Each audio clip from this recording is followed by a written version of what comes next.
എടാ ഞങ്ങൾ നൈറ്റ് ഒരു 10-12 മണിയൊക്കെ ഇറങ്ങാനുള്ള പ്ലാനിലാണ്. നീ നൈറ്റ് ഫുൾ ഓടിക്കൂ. അതിപ്പോൾ മാറി മാറി ഓടിക്കാമല്ലോ. നീ പ്രിയയുടെ കാര്യം അമ്മയോട് പറഞ്ഞോ? ആടാ അതിന് തന്നെ പോണത് ശരിക്കും പറഞ്ഞാൽ. ഓക്കെ. ഇനിയിപ്പോൾ വഹിച്ചിട്ട് കാര്യമില്ല. അമ്മയുടെ അടുത്ത് എങ്ങനെയെങ്കിലും നൈസായിട്ടത് പ്രസൻറ്റ് ചെയ്തേ പറ്റത്തുള്ളൂ. നീ എന്തായാലും വന്നിട്ട് പറയ് ഡീറ്റെയിൽ അമ്മ എന്ത് പറഞ്ഞു. ഹലോ അത് മതി. Hello hello. ഓക്കെ, അപ്പോൾ എന്തായാലും നിന്റെ പരിപാടി എന്ന് നടക്കട്ടെ. നീ എന്നെത്തും? ഞാൻ കൂടിപ്പോയ ഒരു 4 ദിവസം അതിനുള്ളിൽ മടങ്ങും. ഓക്കെ. ഇവിടെ എനിക്ക് കുറേ കാര്യങ്ങൾ ചെയ്യാനുണ്ട്. ഓക്കെ ശരിടാ, ബൈ.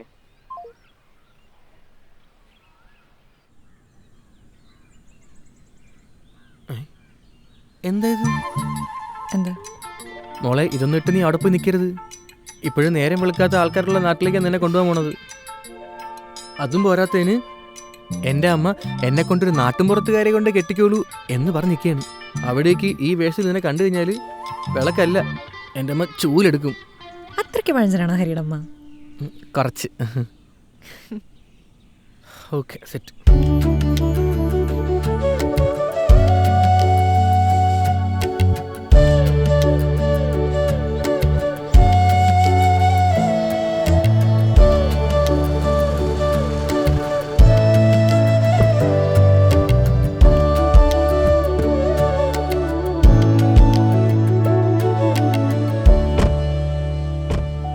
ഇതാണ് എൻ്റെ തറവാട്. എങ്ങനെയുണ്ട്? കൊള്ളാം.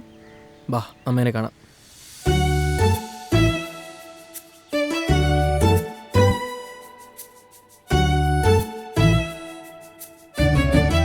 ലക്ഷ്മിക്കുട്ടി, നീ എന്താ ഇവിടെ?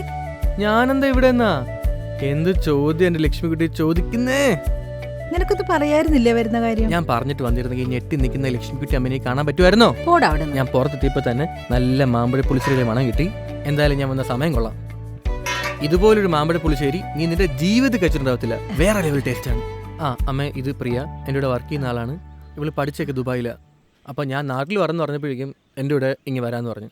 ഓക്കെ ശരി, ഞാൻ അമ്മേനെയും കാണിച്ചു തരാമെന്ന് പറഞ്ഞു. നിനക്കൊന്ന് പറയായിരുന്നില്ലേ? ഇപ്പൊ ഈ കുട്ടി വന്നിട്ട് കഴിക്കാനൊന്നുമില്ലല്ലോ. ആന്റിയുടെ കുക്കിങ്ങിനെ പറ്റി ഹരി നല്ല ബിൽഡപ്പായിട്ടാ തന്നേക്കണേ, പ്രത്യേകിച്ച് മാമ്പഴ പുളിശ്ശേരി. ഇവൻ ചുമ്മാ പറയുന്ന നമ്മളെ. അല്ല, ഇതെന്താ പ്രത്യേകിച്ച് പായസം ഉണ്ടാക്കി വെച്ചേക്കുന്നത്? എനിക്ക് തോന്നി ഉണ്ടാക്കി. ഓ, ഞാൻ വരുന്നു വിചാരിച്ചു. നിങ്ങളൊന്നും കഴിച്ചിട്ടുണ്ടാവില്ലല്ലോ. എവിടുന്ന് കഴിക്കാൻ നല്ല വിശപ്പുണ്ട്. പോയി കൈ കഴുകിട്ട് വാ. ഓക്കെ, ബാ, കൈ കഴുകിട്ട് വരാം.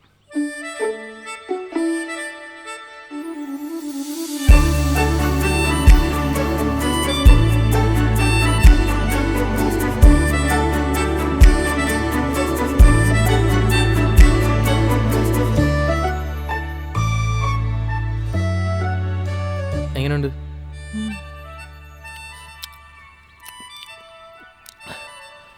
ഞാൻ നിനക്ക് സ്ഥലം കാണിച്ചു തരാം. ബാ.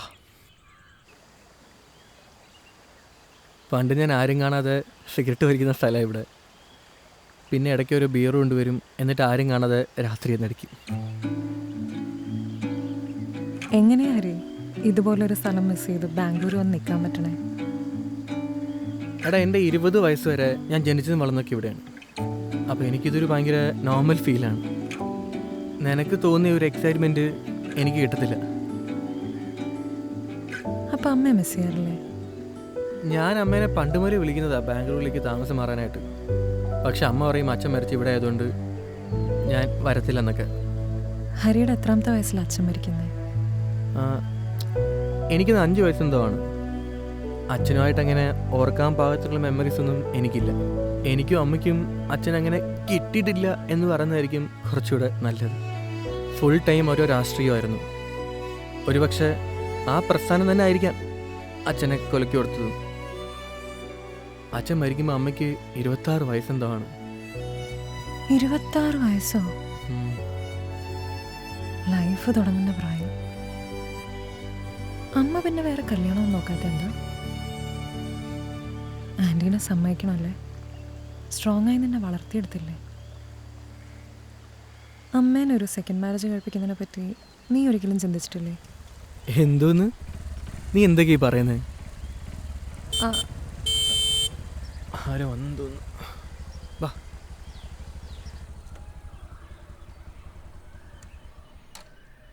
ഉണ്ണെങ്കിലേ ആ മോനെ എപ്പോ എത്തി? എന്തുകൊണ്ട് വിശ്വസിച്ച് എത്ര ആളെ കണ്ടിട്ട്? അതിന് താൻ ആണ്ടിലും കൊല്ലത്തിലും അല്ലേ എത്തുന്നത്, പിന്നെ എങ്ങനെ കാണാനാ? ഇടയ്ക്ക് വിളിച്ചുകൂടെ തനിക്ക്? എപ്പോഴും വിളിക്കണം വിചാരിക്കും, പിന്നെ ഓരോ തിരക്കായിട്ടങ്ങ് വിട്ടുപോകും. എല്ലാവർക്കും തിരക്ക് തന്നെ. അങ്കിൾ ഇത് പ്രിയ, എൻ്റെ കൂടെ ഓഫീസിൽ വർക്ക് ചെയ്യുന്നതാണ്. പ്രിയ, ഇത് ഉണ്ണിയങ്കിൾ, അച്ഛൻ്റെ ക്ലോസ് ഫ്രണ്ടായിരുന്നു. അങ്കിൾ ഞാൻ വന്നു എന്നറിഞ്ഞ് വന്നതാണോ? അമ്മ ഒരു മരുന്ന് വാങ്ങണ കാര്യം പറഞ്ഞിരുന്നു, ഓ അതുകൊണ്ട് വന്നതാ. താൻ വന്നു ഈ വണ്ടി കണ്ടപ്പോൾ എനിക്ക് മനസ്സിലായി. ഞാൻ അമ്മേനെ വിളിക്കാം. അമ്മേ, ദേ ഉണ്ണിയങ്കിൾ വന്നേക്കുന്നത്. അതെ വരുന്നേ. പിന്നെ എന്തൊക്കെയാ തൻ്റെ വിശേഷങ്ങൾ? ജോലിയൊക്കെ എങ്ങനെ പോകുന്നു? നല്ല തന്നെ. ഒരു വിശേഷമുണ്ട്, അത് ഞാൻ പറയാം. ഇതാ, സ്ഥിരം കഴിക്കുന്ന മരുന്ന് കിട്ടിയില്ല. ഇത് വേറെ കമ്പനിയുടെ, കഴിക്കുന്നതുകൊണ്ട് കുഴപ്പമൊന്നുമില്ല. ശരി, ഓക്കെ, ഞാൻ പോവാ. Okay, party meeting. ശരി ശരി. ഉണ്ണി ഒന്ന് നിന്നേ, ഇപ്പൊ വരാം.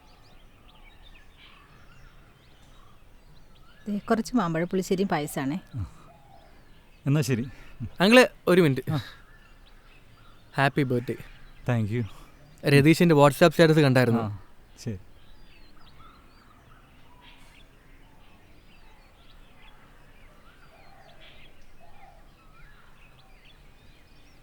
ഒരു രാത്രി കൊണ്ട് അനാഥമായി പോയ ജീവിതമാണ്. 2010 ഉരുൾപൊട്ടലിൽ ഭാര്യയും പോയി, മക്കളും പോയി. മൗനങ്ങളും വാചാലം കുഞ്ഞോർമയിൽ നെഞ്ചോരം കൺപീലി പോൽ മന്ദാരം പ്രിയമാണിവളെന്നോരം ആകാശവും പെയ്തൊഴിയേ ആ നല്ല നാൾ വന്നണയേ നീ എന്നൊരാൾ ചേരുകയായി അനുരാഗനിലാവലയായി ഉൾത്താളിലായി നീ കോറിയ വാക്കുകൾ ഉന്മാദമായി ഞാൻ കോർത്തതിനീണമായി മുന്നാഴിയിൽ നീ മൂടിയ നാണവും മൂവന്തിയിൽ നാം തേടിയ മൺകുടിലും ഇന്നുമിതിലെ വന്നു നിറമായി മഞ്ഞു കണമായി തമ്മിലലിയാൻ ജന്മമിതുപോൽ കണ്ണിനിമയായി നീ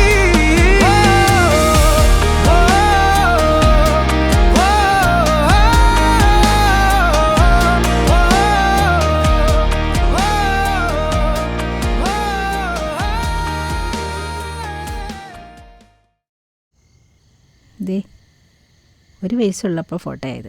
ഇതിലാന്ന് തോന്നുന്നത്. നിങ്ങൾ ഇഷ്ടത്തിലാണല്ലേ? എനിക്ക് മനസ്സിലാവും. ആൻറ്റി അത് ആൻറ്റിയല്ല, അമ്മ, അങ്ങനെ വിളിച്ചാൽ മതി കേട്ടോ. എന്നെക്കൊണ്ട് സമ്മതിപ്പിക്കാനാണല്ലേ അവൻ്റെ ഈ കാട്ടിക്കൂട്ടലുകളൊക്കെ? അവൻ എന്താണ് ഇഷ്ടം അത് തന്നെയാണ് എൻ്റെ ഇഷ്ടം. എനിക്കാണെങ്കിൽ മോളെ ഇഷ്ടമായി. മോളുടെ അച്ഛനും അമ്മയൊക്കെ? എനിക്ക് 10 വയസ്സുള്ളപ്പോൾ സെപ്പറേറ്റ് ആയത് അവർ.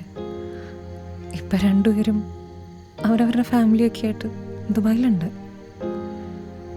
എല്ലാ മാസവും ചിലവിന് കാശായി ചേർന്നൊരു ബന്ധം, അതുമാത്രമേ ഇപ്പം ഞങ്ങൾ തമ്മിലുള്ളൂ.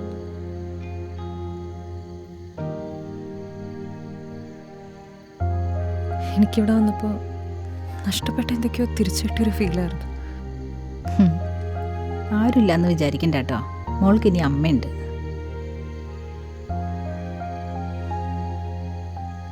നിങ്ങളവിടെ ഒരുമിച്ചാണോ താമസം? അത് ആണെന്നമ്മയ്ക്കറിയാം. അവൻ്റെ വിചാരം ഞാനൊരു പഴഞ്ചനാണെന്നാ. ഞാൻ അവനേക്കാൾ അപ്ഡേറ്റാ മോളെ. അവൻ ഇപ്പോഴും ചില കാര്യങ്ങളിൽ പഴഞ്ചൻ തന്നെയാണ്.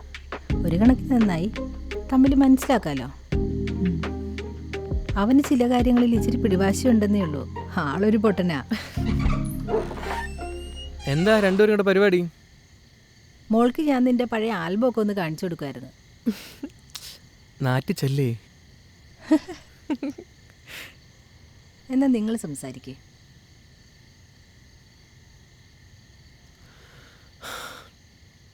എന്തായിരുന്നു അമ്മയായിട്ട് കാര്യമായിട്ട് സംസാരം?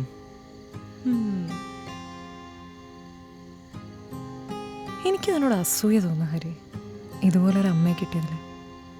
എങ്കിൽ നീ എടുത്തോ. എപ്പോഴും എടുത്തു.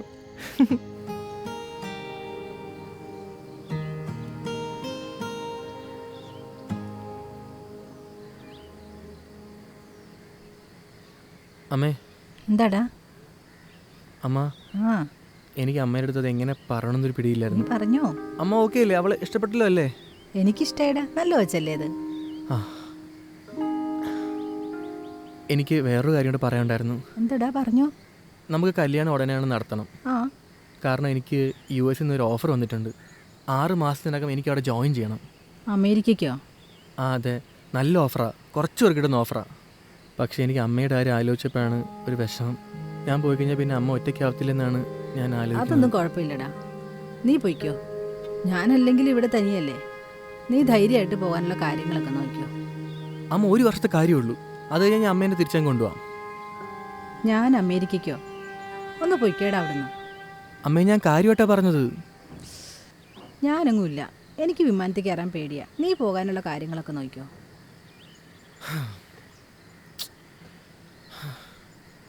എടാ, എനിക്ക് നിന്നോടൊരു കാര്യം പറയാനുണ്ട്. എന്താ?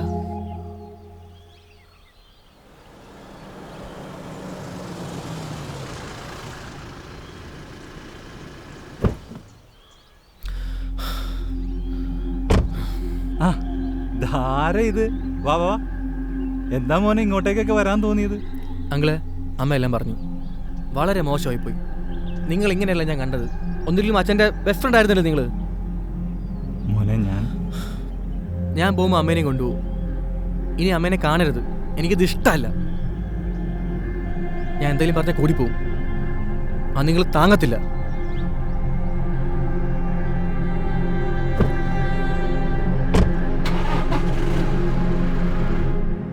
പ്രിയ, പെട്ടെന്ന് ഇറങ്ങ്, നമുക്ക് പോവാം. എന്തു പറ്റി? പെട്ടെന്നെന്താ? ആന്നുമില്ല, നീ പെട്ടെന്ന് ബാഗ് ബാക്കി, നമുക്ക് പോവാം. അല്ല, എങ്ങോട്ടാന്ന് പറ. ഇനി അച്ഛൻ്റെ ഇമോഷൻ പറഞ്ഞ് ഇവിടെ നിൽക്കാൻ ഞാൻ സമ്മതിക്കത്തില്ല. ഞാൻ പോകുമ്പോൾ കൂടെ കയറി പോര്, അല്ലെങ്കിൽ നാട്ടുകാരെ കളിയൊക്കെ കേൾക്കേണ്ടി വരും.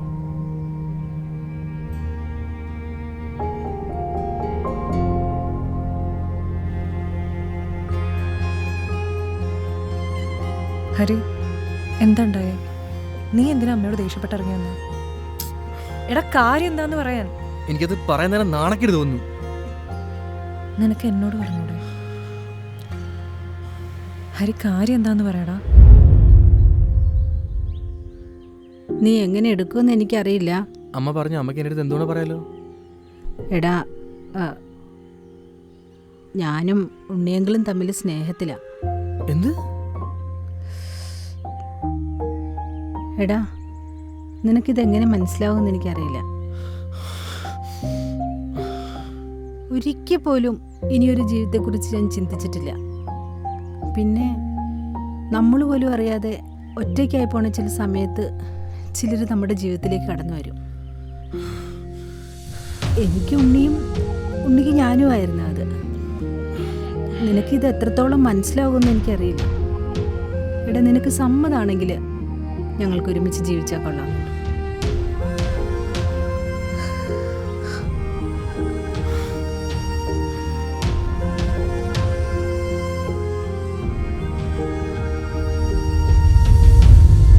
ഇതിന് നീ എന്തിനാ ഇത്ര ദേഷ്യപ്പെടുന്ന ഹരി? പ്രിയ, നീ ഒന്നും അറിയാത്ത പോലെ സംസാരിക്കല്ലേ. നീ ഒന്ന് ആലോചിച്ച് നോക്ക്. ഇത് നാട്ടുകാർ അറിഞ്ഞാൽ അവരെന്തു പറയും? പുറത്തേക്ക് നടക്കാൻ പറ്റത്തില്ല.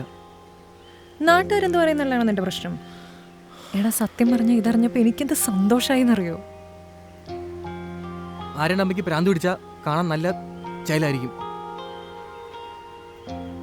ഹരി ഇപ്പൊ അമ്മയല്ല, നീയാ പഴഞ്ചൻ. എടാ, നീ എന്തിനാടാ മറ്റുള്ളവരെ നോക്കുന്നേ? മറ്റുള്ളവരുടെ ഇഷ്ടത്തിനനുസരിച്ച് ജീവിക്കാനിരുന്നു കഴിഞ്ഞാൽ അതിനേ സമയം ഉണ്ടാവുള്ളൂ. നീ എന്നൊന്ന് ആലോചിച്ച് നോക്ക്. അച്ഛൻ മരിച്ചതിന് ശേഷം ഇത്രയും കാലം അമ്മ നിനക്ക് വേണ്ടിയല്ലേ ജീവിച്ചേ? ഇപ്പം നിന്റെ ലൈഫ് ഓൾമോസ്റ്റ് സെറ്റായി കഴിഞ്ഞപ്പോൾ അമ്മയ്ക്ക് ആഗ്രഹമുള്ള ലൈഫിനെ പറ്റി അമ്മ നിന്നോട് പറഞ്ഞു. അമ്മ അമ്മയ്ക്ക് വേണ്ടി ജീവിക്കട്ടെടാ. ഇനി നീ അതിനെ സപ്പോർട്ട് ചെയ്യല്ലേ വേണ്ടേ? ഇപ്പോഴാവുമ്പോൾ നിനക്ക് ഇടയ്ക്കെങ്കിലും വന്ന് അമ്മേനെ കാണാൻ പറ്റുന്നുണ്ട്. നമ്മൾ US പോയി കഴിഞ്ഞാൽ അമ്മയുടെ അവസ്ഥ എന്തായിരിക്കും നീ ചിന്തിച്ചിട്ടുണ്ടോ? എനിക്ക് പെട്ടെന്നത് ഉൾക്കൊള്ളാൻ പറ്റുന്നില്ലടാ. അത് ജീവിതത്തിൽ ഒറ്റപ്പെട്ടു പോകുന്നൊരവസ്ഥയുണ്ടല്ലോ, അത് മറ്റാരെക്കാളും നന്നായിട്ട് എനിക്ക് മനസ്സിലാവും. നിന്റെ ചുറ്റും ഒരുപാട് പേരുണ്ട് ഹരി, അതുകൊണ്ട് നിനക്ക് ആ അവസ്ഥ മനസ്സിലാവില്ല. ഒരു പരിധി വരെ ഞാനത് ഓവർകം ചെയ്തത് നീ എൻ്റെ ലൈഫിൽ വന്നേ പിന്നെ. നിനക്ക് നിൻ്റെ അമ്മയെ മനസ്സിലാവൂല. എനിക്ക് ഉറപ്പാ, നീ ഒന്ന് ഇരുത്തി ചിന്തിക്കുക.